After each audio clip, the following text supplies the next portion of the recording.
ലൈലത്തുൽ ഖദ്ർ പ്രതീക്ഷിക്കാൻ നബി സല്ലല്ലാഹു അലൈഹി വസല്ലം പറഞ്ഞ രാത്രികളിൽ 5 രാത്രികളെ നിങ്ങൾ ഹയാത്താക്കി നിങ്ങൾക്ക് ലൈലത്തുൽ ഖദ്ർ കിട്ടുമെന്ന് മഹാന്മാർ പറഞ്ഞു. അവസാനത്തെ 10ന്റെ ഒറ്റയായ രാത്രികൾ 21 കഴിഞ്ഞു, 23 കഴിഞ്ഞു. ഇന്നലെ ജുമുഅയുടെ ദിവസമായിരുന്നു, ജുമുഅയുടെ രാത്രിയായിരുന്നു, ശറഫാക്കപ്പെട്ട രാത്രി. ഞാൻ ചോദിക്കുന്നു, ആരെല്ലാം ഒരു മണിക്കൂർ അല്ലെങ്കിൽ 1 മണിക്കൂർ ഇന്നലത്തെ രാത്രി ലൈലത്തുൽ ഖദ്ർ കിട്ടണമെന്ന് ആഗ്രഹിച്ചിട്ട് പള്ളിയിൽ വന്നവരെത്രയുണ്ട്, ഖുർആൻ ഓതിയവരെത്രയുണ്ട്? നമുക്കും വേണ്ടേ ലൈലത്തുൽ ഖദ്ർ? അടുത്ത ഒരു കൊല്ലം വരുമ്പോ പാവപ്പെട്ടവൻ ഞാൻ ഈ ദുനിയാവിലുണ്ടോ അറിയില്ല, ഒരു പ്രതീക്ഷയുമില്ല. അല്ലാഹു ആയുസ് നിലമാക്കി തരട്ടെ. 2 രാത്രികൾ ഹയാത്താക്കിയോ? ഇനി നിങ്ങൾ കേൾക്കണോ, ഇനി വരാനിരിക്കുന്നത് 23 അഞ്ചാമത്തെ രാത്രിയാണ്. മഹാന്മാർ പറയുന്നു, ഇമാം ഗസാലി തങ്ങളെ പോലെയുള്ള മഹാന്മാർ പറയുന്നത്, ലൈലത്തുൽ ഖദ്റിന്റെ രാത്രി തുടക്കം അനുസരിച്ചിട്ട് ചേഞ്ച് ആയിക്കൊണ്ടിരിക്കും. വെള്ളിയാഴ്ച റമദാൻ തുടങ്ങിയ ഇന്ന ദിവസം, ഞായറാഴ്ച തുടങ്ങിയാൽ ഇന്ന ദിവസം, വ്യാഴാഴ്ച തുടങ്ങിയാൽ ഇന്ന ദിവസം. ഇപ്രാവശ്യം ഏത് ദിവസമാണ് റമദാൻ ഒന്നായത്? അല്ലെ? എന്നാൽ വ്യാഴാഴ്ച റമദാൻ ഒന്നായാൽ ലൈലത്തുൽ ഖദ്റാകാൻ ഏറ്റവും ചാൻസ് ഉള്ള രാത്രി 25ാമത്തെ രാത്രിയാണ്. ആര് പറയുന്നു?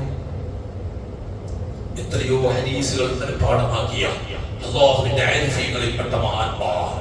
അതിന്റെ ഭൂമിയുടെ ഘടകങ്ങളൊക്കെ നോക്കി മനസ്സിലാക്കാൻ, സൂര്യന്റെ കറക്കങ്ങൾ, ചന്ദ്രന്റെ കറക്കങ്ങൾ എല്ലാം നോക്കി മനസ്സിലാക്കാനുള്ള കഴിവും അഗാധമായ പാണ്ഡിത്യമുള്ള മഹാന്മാർ.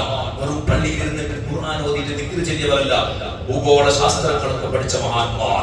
അവരാണ് നമുക്ക് പറഞ്ഞു തരുന്നത് 25ാമത്തെ രാത്രി വളരെ സാധ്യതകളുള്ള രാത്രിയാണ്. ഇക്കൊല്ലത്തിന്റെ ലൈലത്തുൽ ഖദ്ർ അത് വരുന്നത് നാളെ രാത്രിയാണ്. പ്രിയപ്പെട്ടവരെ, പറഞ്ഞരുത്, ഉറങ്ങാനുള്ള സമയമല്ല. എത്ര പറഞ്ഞ ജീവിതത്തിൽ, എത്ര ഉറങ്ങി, എത്ര ഭക്ഷണം കഴിച്ചു, എത്ര സുഖിച്ചു, എത്ര സമ്പാദിച്ചു, എല്ലാം ദുനിയാവിന് വേണ്ടിയല്ലേ നമ്മൾ ചെയ്തത്.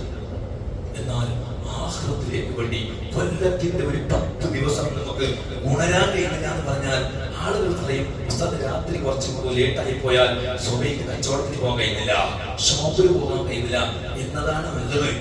നാളെ മഹ്ശർ ഖബറിലേക്ക് എത്തിയിട്ട് എന്താടാ ലൈലത്തുൽ ഖദ്ർ ഉസ്താദ് പറഞ്ഞില്ലേ 25 അന്ന് സാധ്യതയുണ്ട്, അന്ന് തന്നെയായിരുന്നു ലൈലത്തുൽ ഖദ്ർ, എത്ര നീ പള്ളിക്ക് പോയില്ലാന്ന് കേൾക്കുമ്പോ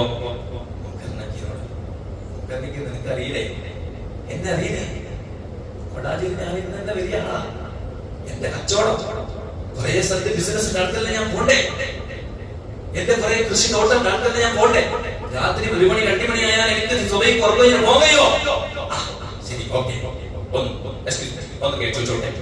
നീ കുറെ സമ്പാദിച്ചില്ലല്ലോ, ലൈലത്തുൽ ഖദ്ർ പോലും നമുക്ക് നേടാൻ കഴിയാൻ സമ്പാദിച്ചത് നമുക്കത് പാസ്ബുക്ക് നോക്കട്ടെ. പാസ്ബുക്ക് ഒന്ന് കാട്ടി, എത്ര അക്കൗണ്ടിൽ പാസ്ബുക്ക് കയ്യിലുണ്ടോ, ATM കാർഡ് കയ്യിലുണ്ടോ? ഇല്ല. അപ്പൊ ചോദിക്കും, നിനക്ക് ദുനിയാവിനേക്കാൾ ഖൈർ ആഖിറത്ത് ഖുർആനിൽ ഓതിയില്ലേ? നീ ആഖിറത്തിലേക്ക് സമ്പാദിക്കാൻ നിനക്ക് എന്തുകൊണ്ട് സമയം കിട്ടിയില്ല? അനുഭവിച്ചോ, നിന്റെ സമ്പത്ത് നീ അനുഭവിച്ചോ, നിന്റെ തടിക്ക് സുഖത്തിന് വേണ്ടിയല്ലേ ഉറങ്ങിയത്, അനുഭവിച്ചോ. ഇത് പറഞ്ഞാൽ ആരുണ്ട് സഹോദര? രക്ഷപ്പെടുത്താൻ ഏതെങ്കിലും ശക്തി ഉണ്ടോ?